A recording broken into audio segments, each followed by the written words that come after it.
It may not look it from where you guys are sitting, but I am filthy. I have been working all week, mainly in my bathroom to get the tiles down on the floor and in the shower. The shower floor, I just posted a video on the shower floor this morning actually, for free because it's not monetized, but some of you probably already know about that, so I'm not going to go into that. I'm not going to complain about the fact that I'm not making any money from the hard work I do. Although I didn't work hard to do that, to make that video, I have to admit. It was just kind of spur of the moment thing. I just grabbed the camera and decided to record that because I really wasn't going to do it. So anyway, yeah, I'm filthy. My hair feels like concrete because I haven't washed it in about 3 days. Although it still looks pretty good, doesn't it? And I got that manly stink to me.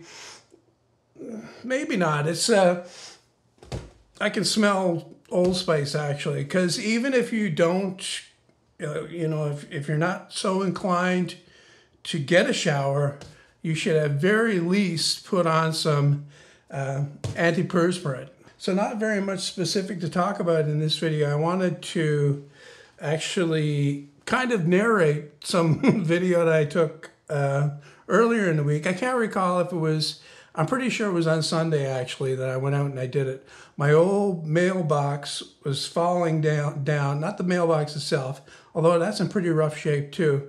But I figure as soon as I, spend money to buy a new mailbox, they'll come and they'll plunk down one of those super mailboxes, about a mile from here, that I'll have to drive and go and open one of those little boxes and get my mail from that. So I'm not doing that. I did have to replace the post though, and it gave me the opportunity to use my stake maul for doing something other than destroying something. So basically I just went out and I picked a spot to put the new post, and originally it was closer to the road and I started digging down there, but there's just too much, I don't know if it was rocks or, it's typical roadbed ballast is what it's called, big rocks that they put in to, provide a bed for the roadway. And I couldn't dig through that, so I had to come back further where the original one kind of was. And I dug down about 2 feet. And all the ground around here, after you get down past the topsoil, it's just sand with not very many rocks. So I decided to sharpen the end of the post. This is an 8-foot 4x4.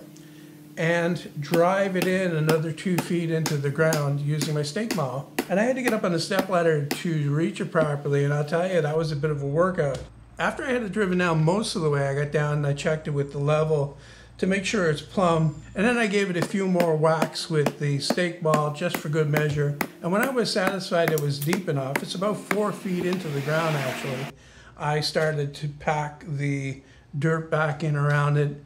I don't believe in putting concrete down around these. I think that it actually makes it worse. It gives a place for the frost to grip onto it and push it up out of the ground. That's what you'll see often. Fence posts coming up out of the ground. It seems like magic, but what it is, it's called frost jacking. So I did that and I got it all filled up and I checked it to make sure it was plumb again and made adjustments as I needed to. After all the pounding, the top of the post is a little bit beat up, so I cut it off nice and neat.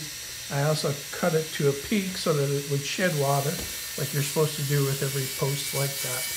And I did that just by making a line around, and I actually clamped on my rafter square to guide the saw as I made the cut.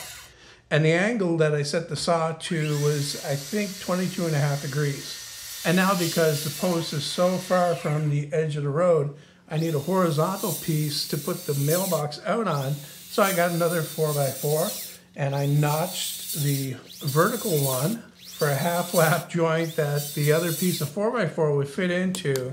And I just cut that with the skill saw, making several passes and then knocking out the loose pieces.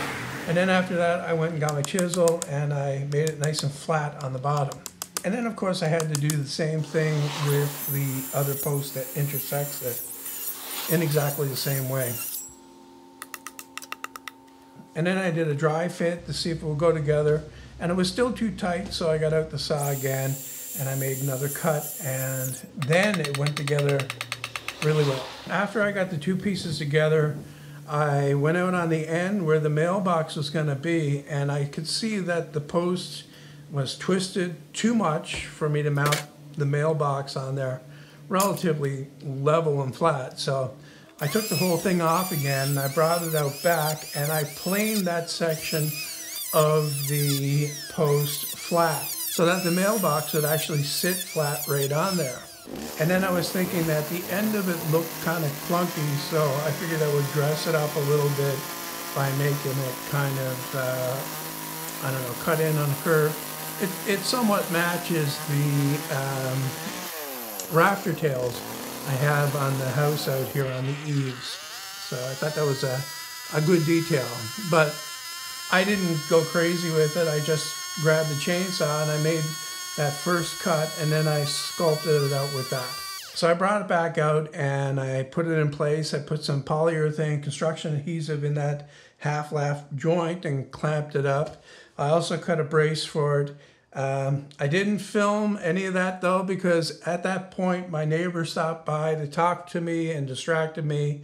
So by then I was kind of sick of doing this anyway, and I just wanted to get it finished and out of the way. So I put away the camera. So this is a picture of it as it's finished now. I'm thinking that where I left that piece sticking out on the back there to kind of counterbalance the mailbox, I was thinking I would put some like fins on there to make it kind of look like either a weather vane or you know, one of those windmills, the vanes on those windmills, which kind of fits this area anyway. So, and I was also going to paint it at some point as well. I still have time to do all that stuff before the winter comes, although there's no rush.